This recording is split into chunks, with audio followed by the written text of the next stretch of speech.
Hey there. Welcome back to Parenting Powerhouse.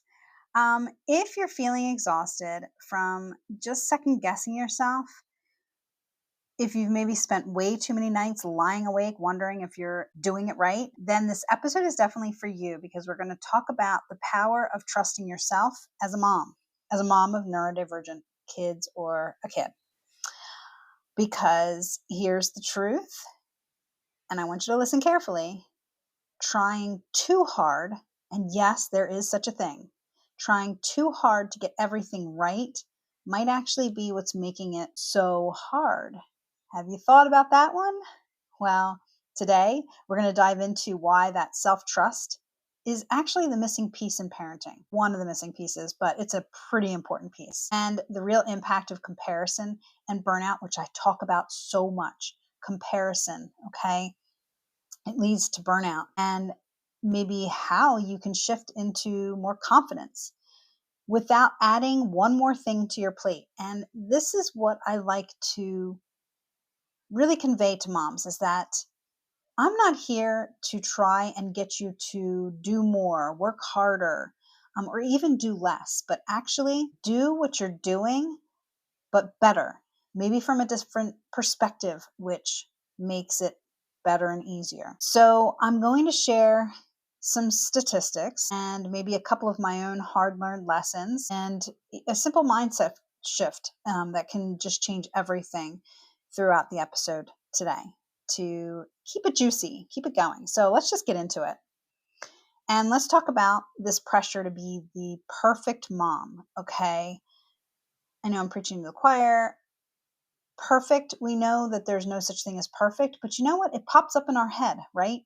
Even if it pops up in our head as like a great mom, a better mom, or whatever. Well, we are still kind of striving for that perfection, right?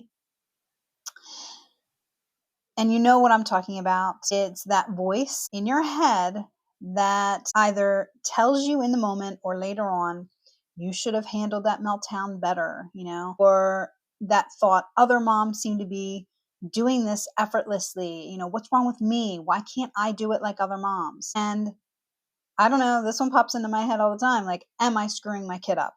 Right. And honestly, I don't even think this pressure comes from us originally. And I stand by that. It's coming from the world around us, social media, experts with conflicting advice. How many times have you heard conflicting advice? And then the well meaning but unsolicited comments from family members and even friends. Doesn't make them any less, it's just harder. So in 2022, 0 to 3 conducted a study that actually showed that 86% of moms feel judged in their parenting. Okay, 86%. Let that soak in there. And it's by family, friends, or even social media. And out of those, about 62% feel pressure to be a perfect mom all the time. And like I said, not perfect. So I don't want to get stuck on that word perfect, but it is a perfectionism. So we do want to be like really good or better or, be able to handle everything. Well, that's exhausting, right? It's like we're expected to get an A+ in parenting while being graded by 1,000 different people, including ourselves. Maybe 1,000 isn't enough. Maybe it could be 5,000 or 20,000, depending on how many sites we're on, how many Facebook groups we're in, right? And I get it because I lived it and I still live it. It's perfect is not attainable, but better every day certainly is. Progress certainly is. So I remember this one time when my kid had a total meltdown in public. Okay. Not a 2-year-old. I'm talking a 10-year-old. And I could feel stares and those silent judgments, in their eyes.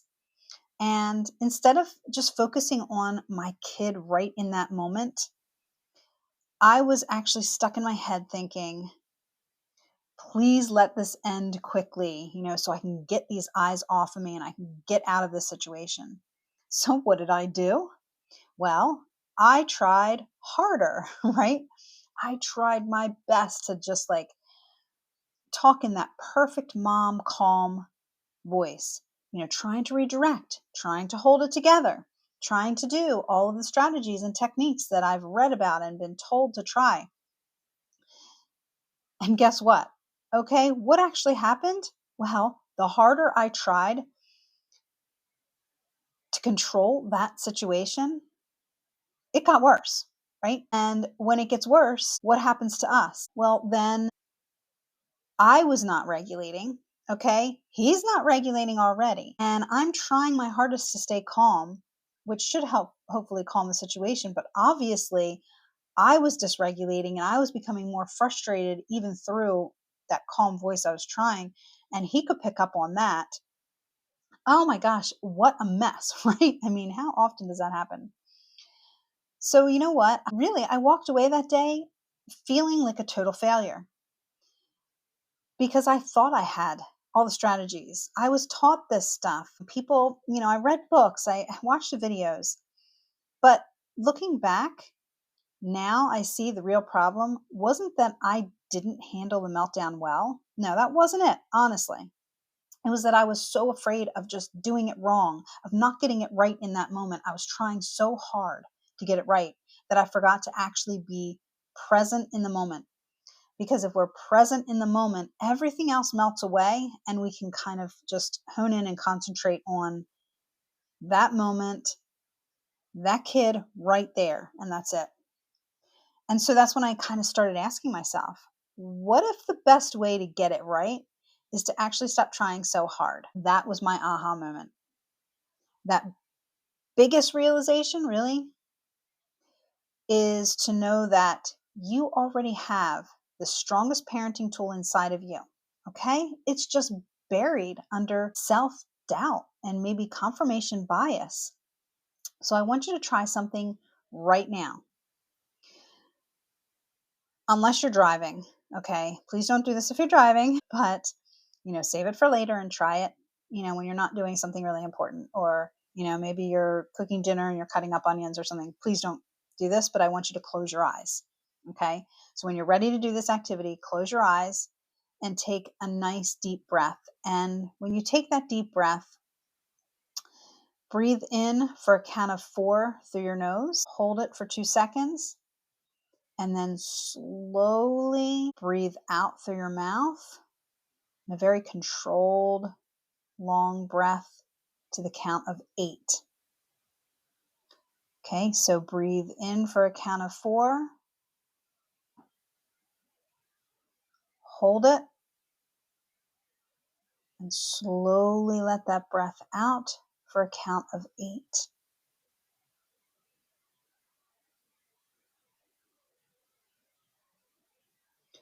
Okay, I want you to have these thoughts. Please repeat them either in your mind or out loud. Okay, so I'm going to give you a self-compassion thought. When you need to practice some self-compassion, say this statement after that breath. It's okay to not have all the answers. Say it in your mind or repeat it out loud. I've got a self-love thought for you next. I am worthy of my own kindness.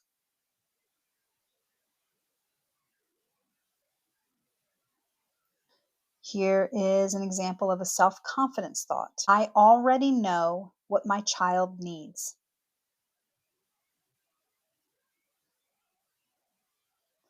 And here's a self-empowerment thought. I choose to trust myself right now. Okay.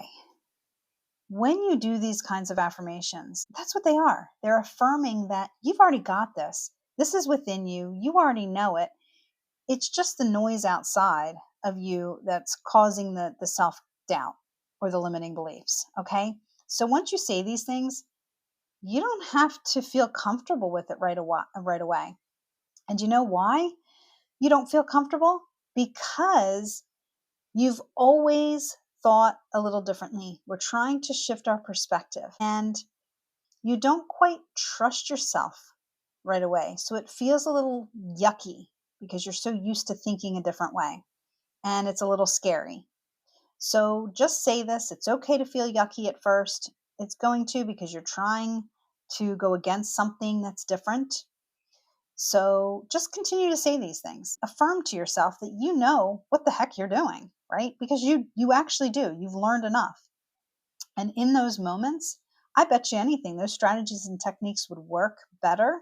Some will work just fine if you let go of everything else and just be present in the moment. The right strategies and techniques will come to you.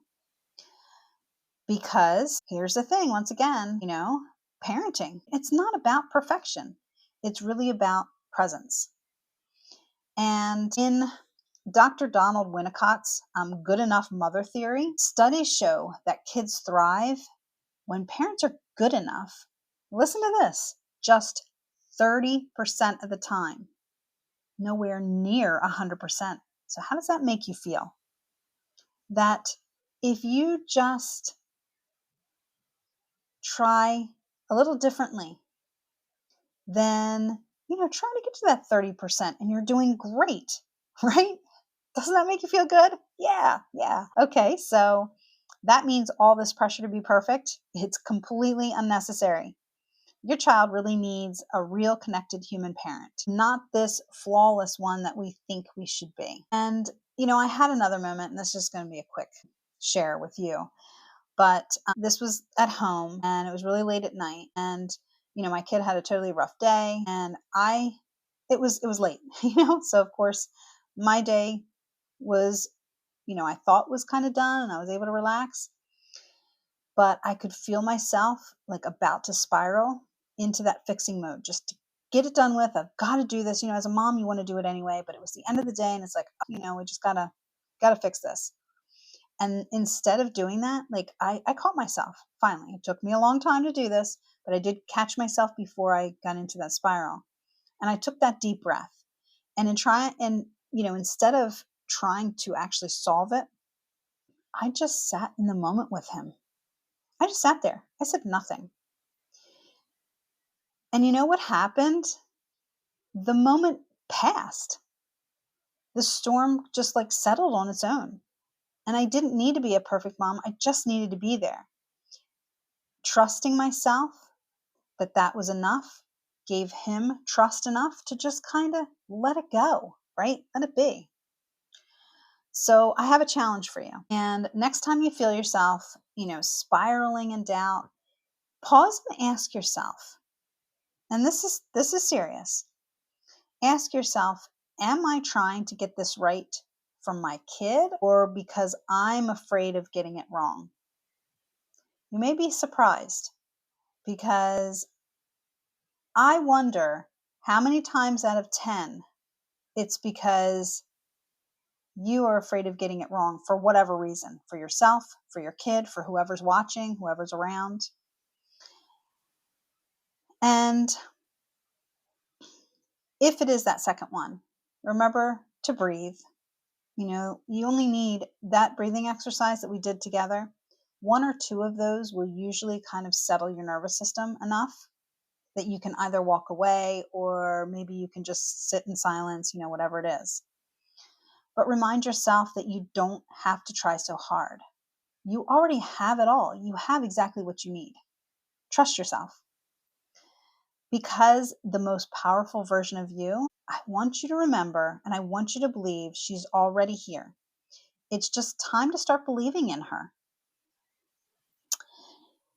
So, if today's episode hit home, if that felt like it resonated with you, then just imagine what's possible when you actually have a step-by-step way to trust yourself fully. No more second guessing, no more wondering if you're doing it right. Just that calm, confidence, real connection, and a parenting approach that actually feels good for both you and your kid.